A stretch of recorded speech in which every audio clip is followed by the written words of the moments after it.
아멘. 네, 반갑습니다. 한 주간도 주 안에서 평안하셨습니까? 아멘. 우리 좌우 옆 사람하고 우리 반갑게 또 인사할게요. 샬롬, 주의 사랑으로 사랑합니다. 축복합니다. 시작.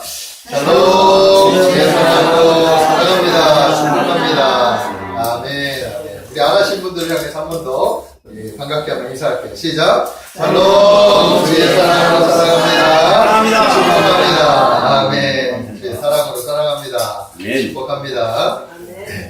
이제 인사하는 것이 아주 자연스러워졌어요. 맨 할 때는 서먹서먹 해가지고 인사하기가 좀 그런데 지금 많이 좋아진 것 같아요. 아멘. 인사는 자주 하면 할수록 좋을 것 같습니다. 아멘. 자, 오늘은 어린이 주일입니다. 그래서 본문 말씀을 통해서 마땅히 행할 길을 아이에게 가르치라. 마땅히 행할 길을 아이에게 가르치라는 제목으로 말씀을 전하겠습니다. 오늘도 말씀 가운데 성령의 풍성한 은혜가 우리 성도님들 심령 가운데 충만하게 임하시기를 주님의 이름으로 축복합니다. 아멘. 자, 5월은 가정의 달이죠. 가정의 달.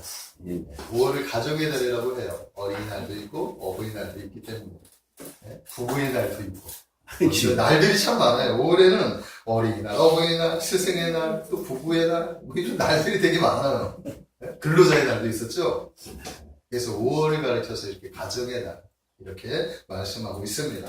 근데 여러 기념들이 있는데 그 중에서 가장 중요한 날은 저는 어린이날하고 어버이날이라고 생각을 해요. 어린이날, 어버이날. 그래서 오죽하면 우리 주일 예배를 어린이 주일 예배, 또 어버이 주일 예배로 이렇게 주일 예배까지도 이렇게 드리라고 주일이 정해진 거죠. 아멘. 그 중에서 오늘은 뭐예요? 꽃 중에 꽃인 우리 어린이 주일. 아멘. 어린이 주일을 꽃주일이라고 합니다. 꽃주일. 네? 그래서 이 꽃주일, 어린이 주일이라고 합니다. 자, 어린이 주일이 왜 꽃주일이라고 하냐 하면 어린이는 꽃과 같이 어여쁘기 때문이라. 아멘. 식물 세계에서 꽃이 아름답죠. 인간 세계에서 어린아이가 우리의 미래고 우리의 소망이기 때문에. 아멘. 아멘. 그래서 시인 롱펠로우는 이렇게 얘기했어요. 어린이는 인생의 꽃이다. 이렇게 얘기했어요. 우리 어린이가 인생의 꽃이다 라고 얘기한 거예요. 어린이가 인생의 꽃이고 또 하나님께서 이 어린 아이들을 우리에게 하나님의 기업으로 가정마다 심겨주고 네. 그래서 아이가 낳는 것이 복이 된다. 아멘. 성경들이 그렇게 말씀하고 있습니다. 자, 아이들이 없는 세상을 한번 상상해 보십시오. 얼마나 삭막하겠습니까? 이제 얼마나 적적하겠어요. 예? 그런데 아이가 있으면 아이가 바로 그 가정의 분위기를 바꾸게 해요. 행복을 합니다. 아멘. 아이의 웃음소리와 아이의 울음소리도 있지만 아이의 울음소리, 웃음소리 이런 것들이 전부 다 이 가정을 이렇게 행복하게 만들어간단 말입니다. 네? 사막 같은 인생에서 소망과 위로를 가져다 주는 것이 바로 아이들이에요. 그래서 어린이를 꽃이라고 합니다. 아멘. 우리들에게 한밭꽃 같은 웃음을 가져다 주는 것이 바로 어린 아이들이지, 우리 자녀들입니다. 아멘. 그래서 이 자녀들을 꽃이다라고 얘기합니다. 자, 오늘은 하나님께서 우리 가정해 주신 이 꽃보다 더 아름다운 자녀들, 이 자녀들을 어떻게 가르쳐야 하느냐, 네? 무엇을 가르쳐야 하느냐 이런 문제에 대해서 한번 고민을 하고 한번 말씀을 좀 전해보려고 합니다. 자, 우리 아이들을 가르쳐서 미래의 꿈이자 소망이라고 하는데, 그래서 이 땅의 수많은 부모들이 자녀들을 훌륭한 인물로 키우기 위해서 모든 것을 다 바치죠. 네? 사실 부모들은 자녀를 키우기 위해서 헌신하는 거예요. 땀을 흘리고 돈을 벌고, 네? 그리고 자신을 이렇게 아낌없이 내어주는 것이 바로 자녀들에게 바라보는 미래 때문이거든요. 그래서 모든 것을 다 바쳐서 우리 아이들을 어떻게 하면 바른 아이로 키울 수 있을까? 그렇죠. 그래서 가르치려고, 더 많은 것들을 가르치려고 노력을 한단 말입니다. 근데 요즘에는 이 아이들을 한번 키우는데 돈이 너무나 많이 드니까, 그러니까 가정마다 아이를 키우는 것에 대해서 고민을 많이 하는 거예요. 키우는데 돈이 많이 드니까. 그럼에도 불구하고 우리는 아이들을 많이 낳아야 될 줄 믿습니다. 하나님께서 아이들을 키워주실 것이기 때문이에요. 자, 그런데 문제가 있는데 어느 때보다도 이 아이들에게 이렇게 많은 것들을 가르치는데도 불구하고 이 아이들이 자라면서 어린이와 청소년에 대한 이 관심은 높아졌는데도 불구하고 청소년 범죄가 점점 더 늘어나고 있는 거예요. 통계를 보니까, 경찰서 통계를 보니까 2010년도에 살인, 강도, 강간, 방화 이 4대 강력 범죄가 이 강력 범죄가 많이 발생을 했는데 그 중에서 청소년들이 행한 것이 몇 명이나 되냐면 3,428명이나 됩니다. 이 수치가 2008년도에 비해서 자그마치 48%가 늘어나고요. 강력범죄 증가한 현황을 보면 강력범, 강간범, 또 살인범 이런 것들이 자꾸만 이게 증가되는데 그 중에서 청소년들이 행해지는 일들이 더 많이 이렇게 증가되는 것을 통계청을 통해서 알 수 있단 말이에요. 청소년들이 얼마나 잔인해졌는지, 얼마나 자신의 그 목적을 위해서, 얼마나 이렇게 무분별하게 이렇게 생각하는지 모릅니다. 자, 이것은 청소년들의 죄의식이 자체가 실종되고 범죄 형태의 수준이 마치 조폭 수준을 방불케 하는 그런 현상에 지금 우리가 살고 있단 말이에요. 우리가 아이들을 잘 보지 못하는데, 통계를 보면 이렇게 나오는 거예요. 그러니까 우리 눈에 보이지 않는 아이들의 자라는 모습들이 얼마나 사각지대가 많은지 우리가 그 부분들을 살펴야 한단 말입니다.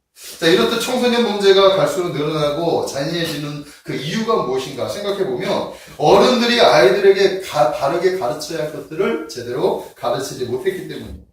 가정에서 아이들에게 가르쳐야 할 것들을 가르쳐야 되고, 학교에서 아이들에게 가르쳐야 할 것들을 가르쳐야 되고, 사회에서 아이들에게 가르쳐야 할 것들을 가르쳐야 되고, 특히 교회에서 아이들에게 가르쳐야 할 것들을 가르쳐야 돼요. 근데 이 교육의 현장들이 무너졌지. 가정의 교육도 많이 무너졌지. 특히 교회의 현장은 더 많이 무너졌어. 예전에 비해서 지금 주일학교 아이들, 우리 교회도 비슷한 아이들이 별로 없어서 주일학교 제대로 가르치지도 못하는 실정이지만 지금 우리 교회뿐만이 아니에요. 한국 교회가 정말 미래가 불투명한 게 뭐냐 하면 점점 노인들은, 어르신들은, 우리의 그 윗 선배님들은 이제 하나님의 부르심을 받고 떠나가시는데 아래 자녀들이 계속해서 없는 거예요. 자녀들이. 그러니까 지금은 괜찮은데 나중에 몇십 년 뒤에 보면 한국 교회가 지금보다 엄청나게 급감하게 될 것이다. 많이 늘릴 거죠. 그 단적인 예로 뭐 하냐면 주일학교가 무너진 것을 현상들을 작년부는 그대로 나와 있지만 주일학교 아이들이 무너져가고 있어요. 아이들이. 주일학교 예전에 우리 목사님 할 때만 해도 교회가 작았지만 아이들이 40명, 50명, 또 무슨 특별한 그 방학 같은 날은 70명, 100명 이렇게 모였었어요. 그렇죠. 조그마한 교회에서도 불구하고 주일학교만큼은 활성화됐었단 말입니다. 그런데 지금 교회들이 주일학교로 하지 않는 교회들이 너무 많아요. 하기 싫어서 안 하는 것이 아니라 할 수 없는 상황인 거예요. 아이들이 없기 때문에. 그러니까 아이들에게 바른 신앙의 교육을 할 수가 없고 지금의 모습들로 있습니다. 그렇기 때문에 아이들이 제대로 교육을 받지 못하니 아이들이 어떻게 됩니까? 점점 인성이 무너지고 범죄가 증가. 자기가 하는 일들이 뭔지도 잘 모르고 살아가는 아이들이 얼마나 많은지 모르고. 그래서 교육이라는 것이 얼마나 중요한지 몰라요. 자, 철학자 소크라테스가 늙고 병들었을 때 제자들이 그 철학자에게 한 가지 부탁을 하는 거예요. 선생님, 마지막으로 사람들에게 가장 중요한, 가장 소중한 교훈이 있으면 그거 한마디만 좀 하고 해 주십시오. 그랬더니 소크라테스가 눈을 지그시 감으면서 생각을 합니다. 그리고 나서 그가 말하기를, 내가 아테네 꼭대기에 올라가서 시민들에게 향해 간절히 외치고 싶은 말이 하나 있다. 그것이 무엇입니까? 제발 우리들에게 가르쳐 주세요. 그때 소크라테스가 뭐라고 얘기하느냐? 사람들이요, 재물을 모으는 일에만 열중하지 말라. 그것을 물려받을 아이들에게 좀 더 신경을 쓰고 더 많은 사랑과 더 많은 정성을 쏟아라. 이것이 내 인생을 통해서 거둔 가장 귀한 교훈이다. 그러니까 사람들이 재물에만 이렇게 정신을 쏟는데 그것이 가치가 있는 게 아니에요. 아이들, 우리의 미래를 준비할 수 있어야 되는 거예요. 자, 오늘날에도 많은 사람들이 소중한 것이 무엇인지를 망각하고 살아가고 있단 말입니다. 많은 부모들이 너무나 많은 학교에서 너무나 하나님의 말씀 대신 세상에서 출세하는 법만을 가르치고 있는 것이 지금의 모습인 거예요. 네? 어린아이가 유치원에 가서 일찍 한국어를 깨우쳐도 좋죠. 네? 조기 교육해가지고 영어를 일찍 배우는 거 좋아요. 우리 성경이 벌써 영어 배우고 있어요. 3살밖에 안 됐는데 우리 때는 제가 기억을 하면 영어를 중학교 때 배웠던 것 같아요. 중학교 올라가는 처음. 얼마나 조교육이 빨라졌는지 몰라요. 그만큼 지금 교육은 좋아지긴 했는데 컴퓨터 학원에서 컴퓨터를 배우고 얼마나 다양한 것들을 배울 수 있는 그 장들은 많이 열렸단 말이에요. 그러나 인성이 중요한 거죠. 네? 세상에서 출세해야 된다, 성공해야 된다 이런 쪽으로는 강조를 하지만 마땅히 살아가야 할 방법들, 어떤 마음을 가지고, 어떤 생각을 가지고 살아가야 하는지, 이런 것들을 가르치자. 그래서 오늘 어린이 주일을 맞이하여 우리 아이들에게 마땅히 행할 길이 무엇인지를 가르치는 우리 사랑하는 성도님들, 부모님 되시기를 주님의 이름으로 축복합니다. 그런 의미에서 말씀 한번 좀 나누기로 원해요. 자, 그렇다면 우리 믿음의 사람들이 자녀들에게 마땅히 가르쳐야 할 것이 무엇인가? 우리 자녀들에게 마땅히 가르쳐야 할 것이 무엇인가 하는 거예요.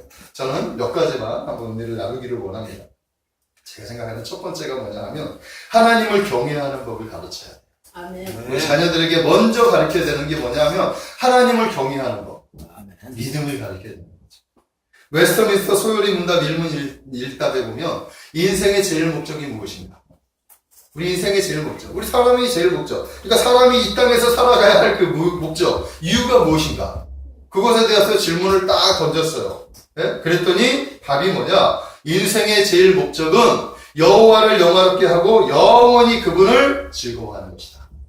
아멘? 아멘. 그러니까 인생들이 목적을 알아야 되는데 그 목적이 뭐냐? 우리가 살아가야 할 이유가 뭐냐 하면 하나님을 영화롭게 하고 영원히 그분을 즐거워하는 거예요. 한마디로 말하면 그분을 경외하는 거예요. 아멘? 아멘. 그 경외하는 법을 우리가 알아야 하는 거죠. 성경에서도 마찬가지예요. 하나님께서 자기 백성들에게 첫 번째로 가르치는 것이 뭐냐 하면 여호와를 경외하라. 아멘? 아멘. 하나님을 경외하라. 성경에는 많은 곳에 하나님을 경외하라고 말씀하고 있어요. 레위기 19장 14절에 보니까 너는 귀먹은 자들을 저주하지 말고 소경 앞에 장애물을 놓지 말고 내 하나님을 경외하라. 나는 여호와니라. 레위기 25장 17절에 너희는 서로 속이지 말고 너희의 하나님을 경외하라. 나는 너희 하나님 여호와니라. 시편 34편 9절에 보면 너희 성도들아 여호와를 경외하라. 저를 경외하는 자에게는 부족함이 없도다. 아멘. 아멘. 잠언 23장 17절에 내 마음으로 죄인의 형통함을 부러워하지 말고 항상 여호와를 경외하라. 얼마나 많은 곳에 성경에 하나님을 경외하라고 이렇게 써 있는지 모르겠어요. 하나님을 경외. 가장 중요한 거예요. 솔로몬이 맨 마지막에 솔로몬이 인생을 다 살고 나서 헛되고 모든 것이 다 헛되다 라고 말하면서 마지막에 인간의 근본이 뭐예요? 하나님을 경외하는 것. 아멘? 아멘. 하나님을 경외하는 것만이 인간이 살아가야 할 가장 가치 있고 가장 소중한 것이다. 그 안에서 헛된 것이 아니라 그 안에서 소망을 그래서 우리에게 가르쳐주고 있어요. 경외한다는 것이 그럼 무엇입니까? 사전적인 의미는 공경하고 두려워한다는 거예요. 공경하고 두려워. 이건 그거예요. 경외한다는 것은 이건 것 같습니다. 자, 우리가 윗사람을 봤을 때 어른들을 이렇게 만나면 어떤 마음을 갖죠? 만약에 예를 들어 직장 상사나 직장 선배나 그러니까 위조그만 윗사람들, 인간 관계에서도 윗사람들한테 어떤 마음을 갖느냐? 그분에 대한 어떤 우러나오는 그런 어떤 공경심 같은 게 있죠. 사람을 향해서도 그런 마음을 갖는단 말입니다. 네? 자, 그렇다면 이 세상 우주 만물의 주인이시오 우리 인간의 생사 화복을 주관하시는 전능하신 하나님, 그분 앞에 우리가 가져야 하는 마음이 어떤 마음이겠습니까? 네? 세상의 주인 앞에 딱 섰을 때 우리는 고개를 들 수가 있습니까? 없죠. 쭉 엎드려 쥐야 무릎을 꿇고 경외하는 마음은 하나님을 향한 그런 마음. 이 세상 우주 만물의 주인이시고 우리의 주인이시고 나라의 구세주이신 그분을 향한 진실한 공경심에서 우러나오는 두려워하는 마음, 그것이 바로 하나님을 향한 마음인 줄 믿습니다. 아멘. 자, 부모는 자녀에게 마땅히 이것을 가르쳐야 돼요. 하나님이 누구시지? 그 하나님은 바로 이 세상 우주 만물의 주인이시다. 우리를 구원하신 예수 그리스도까지 아낌없이 내어주신 사랑의 하나님이시다. 그분이 바로 우리를 건지시고 우리를 택하여서 하나님의 자녀 삼아주시다. 아멘? 아멘. 이런 것들을 가르쳐야 돼요. 성경에 나오는 하나님을 경외할 수 있는 법들. 하나님이 이 성경에 보면 인생에 얼마나 인생들이 많이 나오는지 몰라요. 예? 믿음의 선배들이 얼마나 많이 나오는지 몰라요. 그 분들의 삶을 통하여 하나님을 경외하는 법이 무엇인지 성경은 우리에게 가르쳐주고 있죠. 그래서 이 땅에서 성경에 나오는 인물이 벌써 1000년, 2000년 전의 사람들이라고 그분들의 삶하고 우리하고 지금 얼마나 많이 동떨어져 있는데 마치 신화와 같은 존재로만 생각해보자. 그분의 삶도 지금 우리들의 삶하고 똑같아. 제가 맨 처음에 성경을 깨진 게 뭐냐면 다윗이 하나님의 마음을 합한 자라고 이렇게 했을 때 그 다윗은 태어날 때부터 하나님의 마음에 합했을까? 네? 아닙니다. 다윗도 어릴 때부터 성경을 통해서 교육을 통해서 하나님이 누구신지를 알았고 하나님을 배웠고 하나님과 가까이 하는 법을 그의 삶을 통해서 배우게 되면서 하나님을 만나고 하나님을 경외하고 아멘? 배우고 교육이 없이는 그렇게 되죠. 그러니까 마땅히 우리 자녀들에게 하나님이 누구신지를 제대로 가르쳐 줄 수 있어야 하는 거예요. 아멘? 자, 그렇게 하나님을 경외하게 된다면 하나님께서는 또 놀라운 보응으로 역사해 주신다 라고 오늘 말씀해 주셨어요. 그러니까 우리의 인생을 책임져 주시는 거예요. 우리가 하나님을 경외하면 하나님이 아이고 내 사랑스러운 자녀야 내가 너의 인생을 책임져 주고 아멘. 성경은 우리에게 그렇게 약속해 주고 있습니다. 오늘 본문 4절 한번 말씀 볼까요? 4절의 말씀을 눈으로 한번 보십시오. 그걸 합독해서 한번 읽겠습니다. 시작. 겸손과 여호와를 경외함의 보상은 재물과 영광과 생명입니다. 아멘. 보세요. 여호와 하나님을 경외하는 것에 대한 보상이 있다. 그죠? 겸손함과 여호와를 경외함의 보상이 있다는 거예요. 그것이 뭐냐? 재물이요, 영광이요, 생명이다. 아멘. 놀라운 일이죠. 이것은 결국 하나님을 경외하는 자들을 하나님이 책임져 주신다는 거예요. 네가 나를 인정해? 내가 너를 인정해 줄게. 아멘? 아멘. 근데 우리는 하나님을 경외하지 않고 하나님으로부터 복만을 추구하는 거예요. 사람들 하나님 복을 알죠. 하나님 복 받을 사람들에게 복을 주고 믿으시기 바랍니다. 하나님은 인생의 승사화복, 가정의 행복과 불행, 국가와 인류 역사의 흥망성쇠를 주관하시는 전능하신 하나님이십니다. 예? 이 하나님께서 온갖 좋은 것들이 다 가지고 계셔요. 하늘의 신령한 복과 이 땅의 기름진 복을 가지고 계시는 분이 하나님이십니다. 그의 우편에는 장수가 있고 그의 좌편에는 부귀가 있습니다. 각양 좋은 은사와 온전한 선물이 다 하나님 아버지로부터 온다는 사실을 우리가 알아야 하는 거예요. 아멘. 자, 그러므로 우리는 우리의 자녀들이 이러한 하나님을 믿고 잘 섬기도록 가르쳐요. 아멘. 우리 자녀들이 하나님을 잘 섬길 수 있도록 가르쳐야 돼요. 이스라엘 백성들은 일찍이 그들의 자녀들에게 무엇을 가르쳤느냐? 쉐마라고 하는데 이게 뭐냐면 이스라엘아 들으라. 우리 하나님 여호와는 오직 하나인 여호와이시니 너는 마음을 다하고 성품을 다하고 힘을 다하여 내 하나님을 여호와를 사랑하라. 하나님은 유일한 하나님이시니 마음을 다하고 성품을 다하여 힘을 다해서 내 하나님 여호와를 사랑하라. 어릴 적부터 가르쳐요. 어릴 적. 유일한 신앙교육이 바로 이거예요. 그래서 이들은 이 말씀을 일어날 때도 암송하고 누울 때도 암송하고 항상 묵상하면서 살아요. 예수님께서도 율법 중에 어느 계명이 크냐고 묻는 율법사에게 뭐라고 얘기하느냐? 내 마음을 다하고 목숨을 다하고 뜻을 다하여 주 너의 하나님을 사랑하라. 아멘? 이렇게 말씀해 주십니다. 그리고 우리가 하나님을 사랑하는 법을 알아야 합니다. 사랑하는 자녀들, 우리 태산이, 태양이, 다니엘, 하엘이, 우리 성격이 하나님을 경외하는 아이들이 되기를 주님의 이름으로 축복합니다. 그런데 역사를 보니까 하나님을 섬기고 예수님을 믿는 나라가 복을 받았어요. 그죠? 이것은 객관적으로 입증이 되었습니다. 자, 19세기에 영국에서 복음운동이 활발히 일어났죠. 그리고 난 다음에 영국이 세계의 초강대국으로 해가 지지 않는 나라, 그 나라가 되었었어요. 지금은 약간 꺼져가고 있죠. 왜? 교회가 무너졌기 때문에. 하지만 복음운동이 활발히 운동했을 때는 하나님께서 그 나라를 복되게 해주신단 말이에요. 미국도 마찬가지예요. 청교도 정신의 기반 위에 건설된 미국은 건국된 지 불과 200년 만에 세계에서 가장 강력한 나라로 성장합니다. 독일은 어떻게 하냐? 독일은 과학과 예술성이 아주 좋죠. 그런데 그 모든 것의 근간이 뭐냐 하면 신앙의 토양에서 생겼다라고 얘기하는 거예요. 야스퍼스가 독일에 대해서 이야기하기를 독일의 과학성과 예술성은 독일의 신앙의 토양에서 생긴 것이다. 이렇게 이야기했어요. 자, 스위스는 영토가 아주 작은 산악의 땅이었어요. 그런데 세계에서 제일 많은 GDP가 있는 나라예요. 칼빈이 일찍이 개신교를 그들에게 보급했기 때문에 그들이 예수를 믿었기 때문입니다. 덴마크는 모래 땅이에요. 그런데 구룬투비 그 목사님께서 그 땅에 그 복음을 전했는데 하나님을 사랑해야 됩니다. 이웃을 사랑해야 됩니다. 이 땅을 사랑해야 됩니다. 성경적인 것을 가르쳐 줬어요. 그랬더니 그 땅이 세계 제1의 복지국가로 성장했었던 거예요. 자, 세계 지도를 한번 살펴보면 잘 사는 나라, 선진국, 이 문명국은 기독교를 기반으로 세워진 나라다라는 거예요. 그러나 못 사는 나라, 헐 벗는 나라, 미개국도 이런 것들 다 가만히 살펴보면 그들에게는 복음이 없어요. 줄성분 안 하는 나라들이 많다라는 것입니다. 자, 우리나라도 불과 몇십 년 전만 해도 가난하고 아주 비참한 나라였습니다.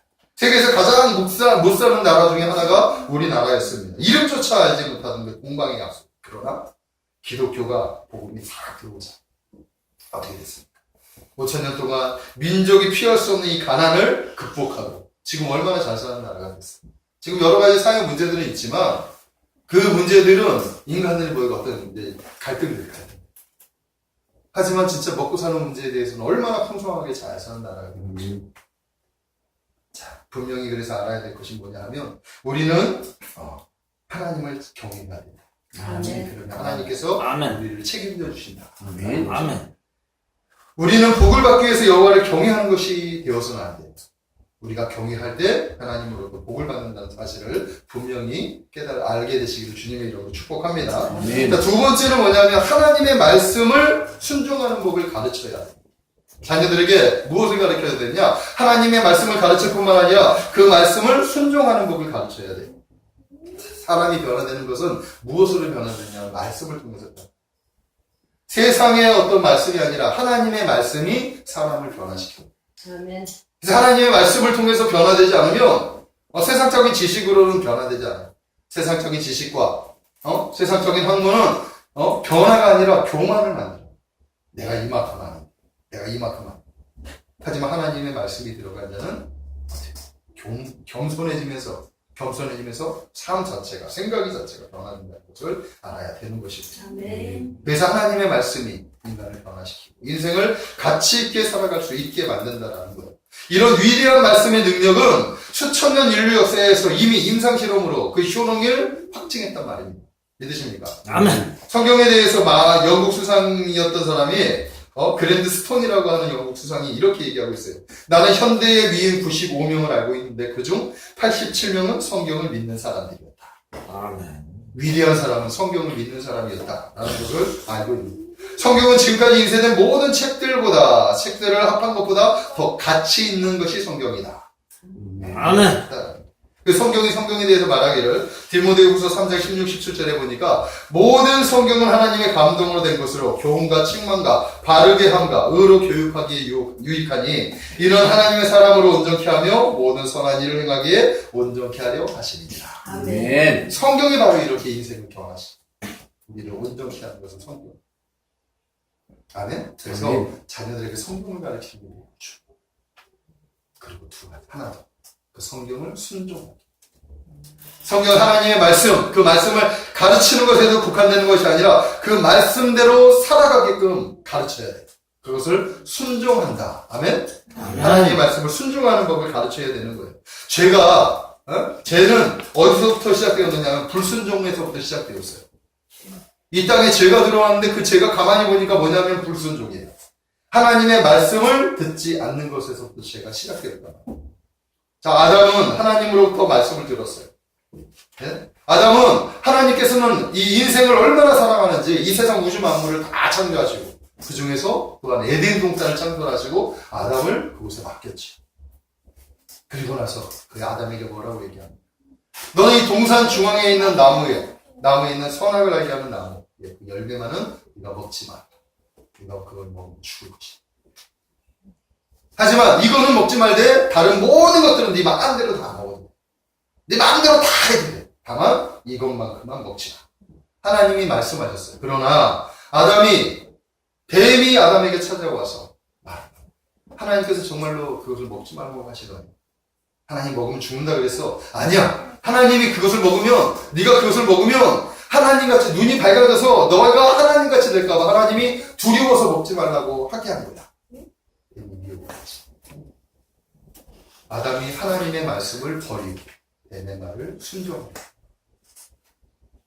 불순종이 죄의 시작이라는 것을 성경은 우리에게 가르쳐주고 있습니다. 아멘. 하나님이 주신 아름다운 동산에서 떠나 육신은 죽고 저주의 삶을 살아야 된다. 누구의 말을 순종했어요? 사단의 말을 순종했더니 사단의 지배 아래서 죽을 수밖에 없는 인생이 되어져. 죄는 바로 불순종에서부터 시작되었다라는 거예요. 그래서 하나님께서 이스라엘 백성들에게 애굽에 있는 이스라엘 백성들을 가나안으로 건지시면서 모세를 통해서 뭐라고 얘기하느냐? 신명기 28장 1절에 보니까 내가 내 하나님 여호와의 말씀을 삼가 듣고 내가 오늘 내게 명령하는 모든 명령을 지켜 행하면 내 하나님 여호와께서 너를 세계 모든 민족 위에 뛰어나게 하실 것이다. 순종하면 내 말을 순종하면 내가 너를 이렇게 말씀해 주십니다. 초대왕 사울이 하나님한테 버림받았어요. 왜 버림받았냐? 불순종. 근데 하나님의 사랑을 받은 다윗은 왜 사랑을 받았냐? 하나님 말씀은 순종했기 때문에 사랑을 받았어요. 말씀을 순종하는 것을 배워야 합니다. 네. 그래서 우리가 먼저 순종의 삶을 살아가야 되겠죠. 그리고 나서 자녀들에게 이 말씀, 하나님의 말씀을 순종할 수 있도록 그래서 잘 가르치시기를 주님의 이름으로 축복합니다. 사무엘상 15장 22절에 사무엘이 이르되 여호와께서 번제와 다른 제사를 그의 목소리 청종하시는 것을 좋아하신 같이 좋아하시겠느냐. 순종이 제사보다 낫고 듣는 것이 순양의 기름보다 낫다. 사울왕이고 하나님의 말씀을 청종하는 것이 아무리 좋은 것을 가지고 하나님께 제물을 드리면서 예배를 드리는 것보다 하나님 말씀 순종하는 것이 청종하는 것이 더 낫다. 이건 그거예요. 마음도 없는 예배를 하나님이 받으십니까? 네? 안 받으시죠. 하나님의 말씀도 순종하지 않는 것이 어떻게 하나님을 예배할 수 있겠느냐는 거지. 우리 예배는 순종에서부터 시작되어야 하는 거예요. 아멘? 자, 세 번째는 뭐냐 하면 부모를 공경하는 법을 가르쳐야 돼요, 자녀에게. 자, 먼저 하나님의 말씀, 그 다음에는 부모. 십계명에서 말했죠. 1계에서 4계명은 하나님에 대해서. 그리고 6에서부터 10계명, 거기에 첫 번째가 내 부모를 공경하라. 아멘? 아멘. 그것을 자녀에게도 가르쳐야 돼요. 잠언 23장 22절에 보면 너를 낳은 아비에게 청종하고 내 늙은 어미를 경히 여기지 말라. 아멘? 잠언 23장 25절에 내 부모를 즐겁게 하며 너를 낳은 어미를 기쁘게 하라. 아멘? 아멘. 모든 사람의 부모는 삶의 뿌리예요. 우리가 태어난 근본이 누구예요? 부모로부터 출발합니다. 하나님이 이 세상에 우리를 보내주셨어요. 하나님이 우리를 보내주셨는데 누구에게 보내주셨느냐? 우리 부모를 통해서. 아멘? 우리 부모님들을 통해서 우리를 보내주셨어요. 그러므로 우리가 이 세상에 나온 그 존재의 이유는 근본적인 이유는 하나님이 우리를 보내주셨지만 그 뿌리는 어디냐? 부모님. 그러니까 우리는 하나님을 공경하고 경외하고 부모님을 공경할 수 있어야 됩니다. 믿으십니까? 아멘. 눈에 보이는 부모를 공경하지 못하고 어떻게 하나님을 경외할 수 있겠습니까? 하나님은 부모를 공경하는 것을 통해서 하나님을 경외하는 법을 가르치기 위해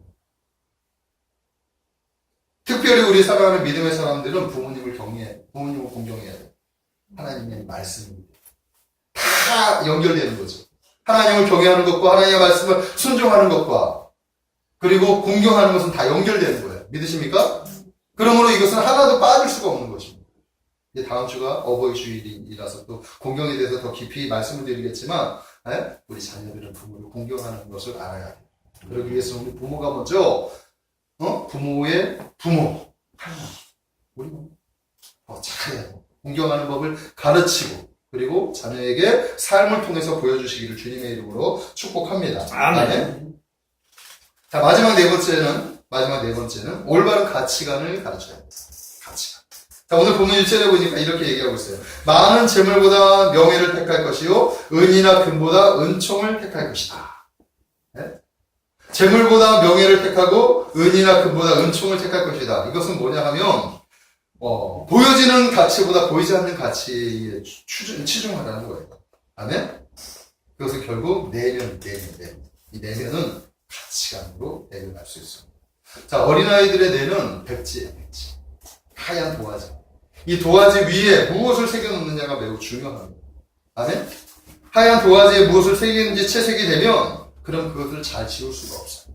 그래서 아이 때부터 신앙교육을 잘 시키고 바른 그런 가치를 심길 수 있던 것들을 잘 가르쳐야 되는 거예요. 네? 그렇지 않으면 한번 얼룩진 것은 아무리 지워도 그 영향이 그대로 남아있기 때문이라는 거예요. 자, 그 중에서 어떤 가치관을 가르쳐야 되겠어요? 기독교적인 세계관을 가르쳐요. 교회에서는 청교도를 얘기하지만 이제 사회 나가서 학교에서는 진화론을 가르치게 됩니다. 그럼 아이들은 헷갈려요. 교회에서는 청교도를 얘기하는데 학교에서는 진화론을 과학적으로 설명하고 있으니 진화에 대해서 더 깊이 빠질 수밖에 없어요. 그러다 보면 창조의 세계를 잊어버리게 돼요. 그럼 하나님에 대해서도 좀 인정하지 못하고 불신할 수도 있단 말입니다. 그렇기 때문에 먼저 우리가 깨트려야 할 것이 뭐냐 하면 창조의 세계. 이 세상 우주 만물은 하나님이 말씀으로 지음받았다. 말씀으로 창조했다. 그 하나님의 창조 세계, 우리도 인간이 하나님의 형상과 모양으로 창조되었고 지음받았다. 라는 분명한 창조 세계, 이 세계관을 심겨줘야 돼. 그리고 하나님은 이 땅에 하나님의 나라를 선포하시고, 그리고 하나님의 나라를 이루어 가실 것이다. 하나님의 나라에 대한 사랑, 그것을 심겨줘야 것이다. 하나님의 말씀을 통해서 그 세계관을 심겨주시기를 주님의 이름으로 축복합니다. 아멘. 자, 제가 어릴 적의 기억을 보면 정말로 무엇을 하면서 살아가는지 막막했어요. 내가 과연 뭘 잘하는지, 무엇을 하는지 잘 몰랐었어요. 근데 왜 몰랐느냐 하면 아주 특별하게 잘하는 것은 없고 이것저것 좋아하는 것들은 있었는데 아주 특별한 게 잘하는 것이 없으니까 내가 뭘 잘하고 뭘 해야 되는지를 잘 모르는 거예요. 이 가치관이 형성되어져 있지 않으니까 정말로 막막했었단 말입니다. 자, 그런데 30 이후에 하나님을 만났어요. 하나님의 나라를 보았죠. 예수 그리스도께서 하나님의 나라, 그 가치관이 쫙 힘겨지고 나죠. 비로소 내가 삶의 목적과 방향을 알게 됩니다. 이 가치관은 결국 인생의 방향을 가르치는 거예요, 방향. 내가 무엇을 바라보고 무엇을 위해서 살아갈 수 있는지. 아멘? 어릴 때부터 그것을 가르쳐야 돼요. 그러면 어릴 때부터 하나님을 위해서 살아가는 것이 뭔지 그것을 배울 수가 있는 거예요. 주님께서 제자들에게 말씀하시기를 뭐라고 해요? 너희는 먼저 그의 나라와 그의 의를 구하라. 아멘? 아멘. 우리가 먼저 그의 나라와 그의 의를 위해서 살아갔을 때 하나님이 우리의 삶을 책임져 주셔요. 아멘. 근데 그의 나라와 그의 의를 어떻게 할 수 있어요? 성경을 통해서 하나님의 나라를 가르치는 거죠. 하나님의 의가 무엇인지, 어떻게 살아가는 것이 하나님을 믿는 하나님의 백성답게 살아가는 것인지 알려줘요. 어떤 사고를 품고 살아가야 되는지 자녀들에게 어릴 적부터 가르쳐요. 아멘. 교회에서 중요하죠. 하지만 가정이 더 중요해요. 부모의 신앙은 그대로 보여지는 것이 자녀들에게 그대로 나타나기 때문입니다. 아멘. 이것을 알 때 우리 자녀들이 바르게 살게 될 줄 믿습니다. 말씀을 정리하겠습니다. 오늘은 어린이 주일이지. 우리 어린이를 가르친 미래의 소망이고 미래의 꿈이에요. 한국 교회가 많이 불투명해요. 미래가 불투명하단 말이에요. 예전에 저희가 어렸을 때 우리 목사님이 한참 사역을 하셨을 때, 그런데 어느덧 세월이 흘러가서 지금 목사님의 세대와 저희 세대가 바뀌어졌지. 우리의 시대도 조금만 한 10년, 20년 지나게 되면 아이들의 세대가 올라오게 됩니다. 그러니까 아이들이 책임져야 하는 그 세대가 있단 말입니다. 어떻게 해야 될까요? 우리 자녀들에게 가르쳐야 할 것들을, 마땅히 가르쳐야 할 것들을 지금 우리 세대가 제대로 가르쳐야 될 줄로 믿습니다. 아멘. 오늘 말씀을 통해서 4가지를 말했습니다. 첫 번째, 하나님을 경외하는 법을 자녀들에게 가르치십시오. 두 번째, 하나님의 말씀을 순종하는 법을 가르치십시오. 세 번째, 부모님을 공경하는 법을 가르치십시오. 마지막 4번째, 올바른 가치관을 심겨주십시오. 그래야 우리 아이들이 그리스도 예수 안에서 아름답고 건강한 그런 가치관을 가지고 성장하게 될 거라고 저는 믿습니다. 아멘. 기도하겠습니다.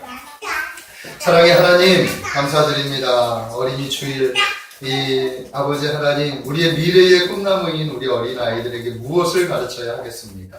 오늘 말씀을 통해서 주님은 말씀하셨습니다. 부모들아, 너희 마땅히 자녀에게 가르쳐야 할 것들을 가르치라 말씀하셨습니다. 오늘 말씀을 통해서 4가지를 말씀을 하였사오니 주여, 우리 부모된 우리가 자녀들에게 하나님을 경외하는 법을 가르치게 하시고 하나님의 말씀과 순종하는 법을 가르치게 하여 주시고 부모를 공경하는 법을 가르치게 하여 주시고 하나님의 나라 세계관을